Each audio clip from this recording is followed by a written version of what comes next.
Assalamualaikum warahmatullahi wabarakatuh. Perkenalkan, nama saya Marafli dan saya akan menjelaskan mengenai pemutus tenaga dan penghubung pada gardu induk. Tapi sebelum itu ada baiknya kita membahas sedikit mengenai gardu induk.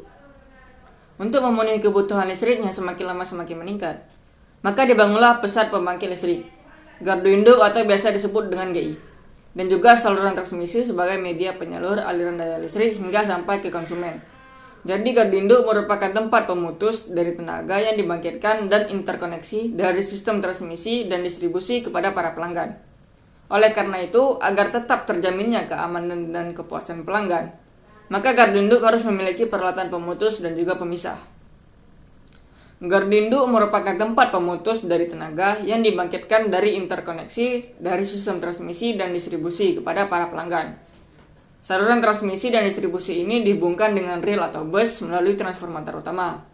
Setiap saluran mempunyai pemutus beban atau disebut dengan circuit breaker dan pemisah atau disebut dengan disconnect switch pada sisi keluarannya.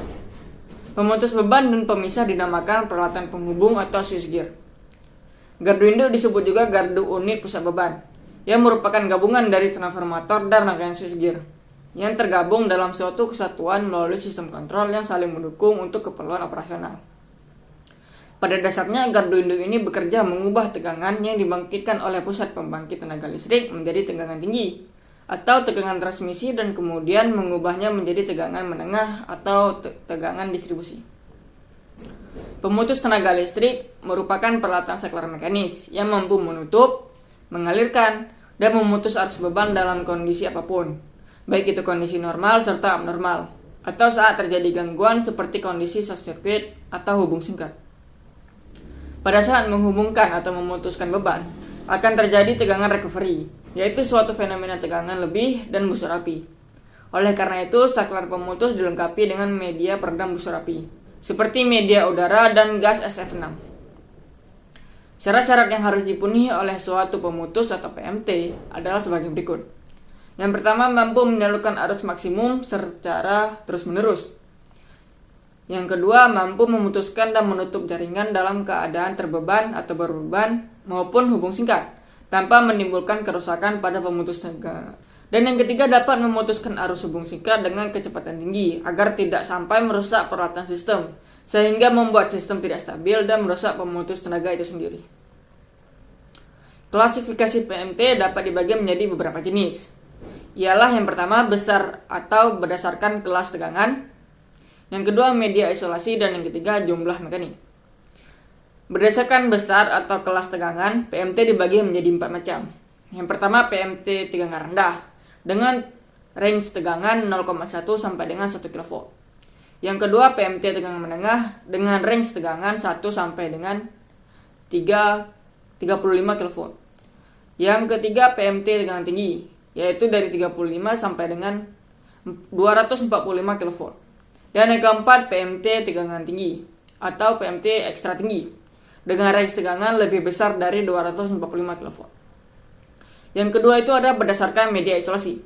Yang pertama itu PMT gas SF6, yang kedua PMT minyak, yang ketiga PMT udara hembus, dan yang terakhir itu ada PMT hampa udara. Dan yang C, berdasarkan jumlah mekanik penggerak. Itu dibagi menjadi 2 macam. Yang pertama, PMT single pole.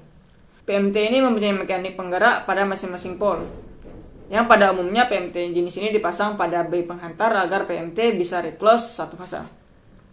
Yang kedua ada PMT triple on. Drive PMT jenis ini mempunyai suatu penggerak mekanik untuk 3 fasa. Gunanya menghubungkan satu fasa dengan fasa yang lain dilengkapi dengan kopel mekanik. Umumnya PMT ini dipasang pada bay trafo dan bay kopel, serta PMT 20 kV pada saluran distribusi. Selanjutnya ada saklar pemisah atau PMS. Pemisah adalah sebuah alat yang digunakan untuk menyatakan bahwa suatu peralatan listrik sudah terbebas dari tegangan kerja. Oleh karena itu, pemisah tidak diperbolehkan untuk dimasukkan atau dikeluarkan pada saat rangkaian listrik dalam keadaan berbeban. Parameter PMS yang harus diperhatikan adalah yang pertama, kemampuan mengalirkan arus. Yang kedua, kemampuan tegangan. Dan yang ketiga, kemampuan menahan arus hubung singkat. Pada umum pemisah dapat dibagi menjadi beberapa jenis, yaitu berdasarkan fungsinya, berdasarkan gerakan lengan, dan penempatannya. A. Berdasarkan pemisah. Berdasarkan pemisah dibagi menjadi beberapa macam, yaitu pemisah peralatan atau PMS bus dan pemisah tanah atau PMS line. Pemisah peralatan berfungsi untuk mengisolasikan atau melindungi peralatan listrik dari peralatan-peralatan lainnya pada suatu instalasi bertegangan tinggi. Sedangkan pemisah tanah atau PMS line, saklar pemisah ini berfungsi untuk mengamankan peralatan dari tegangan sisa yang timbul dari sebuah jaringan SUTT atau saluran udara tegangan tinggi yang telah diputuskan. B. Berdasarkan pendapatannya diberikan menjadi 5 macam, yaitu ada pemisah pengantar yang merupakan pemisah yang terpasang pada sisi pengantar. Yang kedua, pemisah rel merupakan pemisah yang terpasang pada sisi rel. Yang ketiga, pemisah kabel merupakan pemisah yang terpasang pada sisi kabel.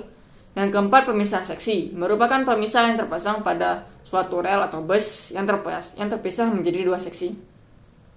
Dan yang kelima, ada pemisah tanah, merupakan pemisah yang terpasang pada pengantar atau kabel untuk dihubungkan ke tanah. Sedangkan berdasarkan jenis yang ketiga ialah berdasarkan gerakan.